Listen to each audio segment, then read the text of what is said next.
अस्सलाम वालेकुम नाज़रीन, अल्लाह ताला ने इंसान और जिन्नात को पैदा फरमाया और इन्हीं में से इनके जोड़े भी बनाए। अक्सर लोगों के जहन में सवाल पैदा होता है कि क्या ये अपनी नस्ल बढ़ाने के लिए इंसानों की तरह शादी करते हैं?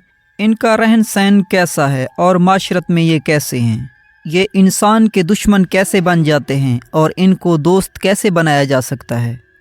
और हमारी आज की इस वीडियो में आप ये भी जान सकेंगे कि क्या जिन्नात और इंसान आपस में शादी कर सकते हैं। नाज़रीन इकराम, मुसलमान और दीगर अहले किताब मज़ाहिब जिन्नों के वजूद को तस्लीम करते हैं। शुबा ये दुनिया जहान में पाए जाते हैं, ताहम ये गैर मरी मखलूक होने के नाते हमें नज़र नहीं आते। जिन्नात और इंसान शुरू ही से एक दूसरे की मुखालिफ मखलूक हैं। एक को खाक जबकि दूसरे को आग से पैदा किया गया। लेकिन क्या आतिश व खाक का मिलाप मुमकिन है? क्या जिन और इंसान आपस में शादी कर सकते हैं? जिन्नात की दुनिया गैब और इसरार में छुपी हुई है, जो इंसानों से पोशीदा है और इंसान इसे देख नहीं सकता। नाज़रीन, जिन्नात की तारीख़ इंसान से भी काफ़ी पुरानी है। हज़रत आदम अलैहिस्सलाम की पैदाइश से हज़ारों साल पहले जिन्नात इस दुनिया में बड़े बड़े कबाइल की सूरत में आबाद थे। अल्लाह तबारक व तआला ने जब इंसान को इस दुनिया में बसाने का फ़ैसला किया तो फ़रिश्तों के ज़रिए इन जिन्नात को मुख्तलिफ़ जज़ीरों और वैरान पहाड़ों पर कैद करवा दिया। कौम जिन्नात भी आम इंसानों की तरह जोड़े यानी मर्द और औरत पर मुश्तमिल होते हैं और आपस में ही शादी करके अपनी नस्ल को आगे बढ़ाते हैं। ये भी माशरती इंसान की तरह ज़िनाह, बदकारी, फहाशी, इश्क व मोहब्बत, हर नेक व बदकारी वाले अमल करते हुए नज़र आते हैं। ये शादी भी करते हैं और इनकी शादी में ढोल, गाना बजाना, रक़्स भी होता है और इनकी शादियों का खाना भी लजीज और मज़ेदार होता है। सामाइन, कदीम मजहबी और गैर मजहबी किताबों में इंसानों की जिन्नों और जिन्नों की इंसानों के साथ मोहब्बत और शादी की दास्तानें मिलती हैं। बाज़ रिवायात में हमें यह भी मालूम होता है कि ज़माना कदीम में इंसान और जिन्नात की शादी हुआ करती थी।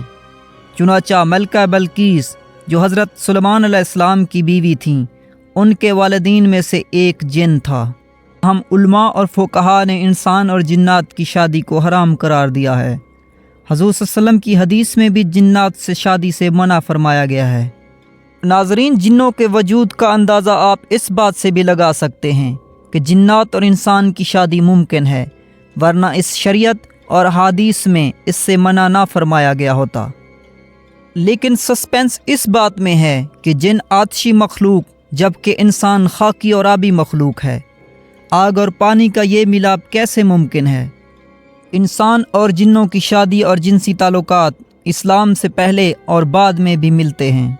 इमाम दरामी ने अपनी किताब अतब व असनान में एक वाक़या लिखा है कि कबीला बखील के एक शख्स से रिवायत है कि एक जिन उनकी एक लड़की पर आशिक हो गया और उनके पास शादी का पैगाम भेजा और कहा कि मुझे पसंद नहीं कि मैं इसे हराम तरीके से अपनाऊं। लोगों ने उसके तौर अतवार पूछे तो उसने बतलाया, हम भी तुम्हारी तरह ही मखलूक हैं, हमारे भी कबीले, घर और रिहाइश है, हमें भी ज़िना, अयाशी, इश्क व मोहब्बत, लड़ाई झगड़े, हम में मजहबी इख्तलाफात भी मौजूद हैं।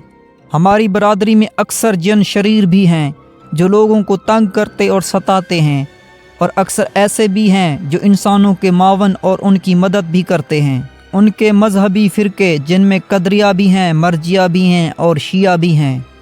जब उस जिन से लोगों ने दरियाफ्त किया कि तुम्हारे किस जमात से ताल्लुक़ है, तो उसने कहा कि वो मर्जिया से ताल्लुक़ रखता है। और उसके बाद उस कबीले के लोगों ने अपनी उस औरत को उस जिन से ब्याह दिया। नाज़रीन, अब तक आप उनके रहन सहन, जिनसी मिलाप और इंसानों के साथ शादी के वाक़यात सुन रहे थे। अब हम आपको बताते हैं कि जिन्नात इंसानों के दुश्मन कैसे बन जाते हैं और इनको दोस्त कैसे बनाया जा सकता है। दोस्तों, अगर जिन किसी इंसान के दुश्मन बन जाएं तो वो इंसान को नुकसान पहुंचाते हैं और बीमार कर देते हैं, और अगर वो किसी को अपना दोस्त बना लें तो इनको गैबी मफाद और फ़ायदे पहुंचाते हैं। ये दुश्मन और दोस्त कैसे बनाए जा सकते हैं, इसकी तफसीलात भी हम आपको बताते हैं। नाज़रीन, जिन कभी भी किसी वक्त किसी इंसान, जानवर, कुत्ता, बिल्ली, सांप या दुनियावी मखलूक़ात में से किसी का भी रूप धार सकते हैं। چنانچہ جب کوئی انسان کسی شخص یا اللہ تعالیٰ کی بنائی کسی بھی مخلوقات پر ظلم کرتا ہے، زیادتی کرتا ہے، پھر ویرانے میں کسی کتے، بلی یا پھر سانپ کو بلا وجہ تنگ کرتا ہے، وہ کتا، بلی، سانپ کوئی جن تھا، وہ جن انسان کا دشمن بن جاتا ہے اور اسے ہر طرح کا نقصان پہنچاتا ہے۔ تو ناظرین، آپ بھی انسانوں، جانوروں، کتوں، بلیوں، سانپوں اور خدا کی بنائی ہوئی تمام مخلوقات پر رحم کریں۔ تمام وقت کوشش کریں کہ ان کی آپ مدد کرتے رہیں۔ کبھی خدا کی کرنی ایسی ہوئی کہ آپ جس کی مدد کر رہے ہیں وہ کوئی جن ہوا تو پھر آپ کے وارے کے نیارے، اور اس طرح آپ ان کو اپنا دوست بنا سکتے ہیں۔ ناظرین، اس امید سے اجازت چاہوں گا کہ ویڈیو آپ کو پسند آئی ہوگی۔ اگلی ویڈیو میں کوئی اور دلچسپ معلومات لے کر حاضر ہوں گا۔ تب تک کے لیے اجازت چاہوں گا۔ اللہ حافظ۔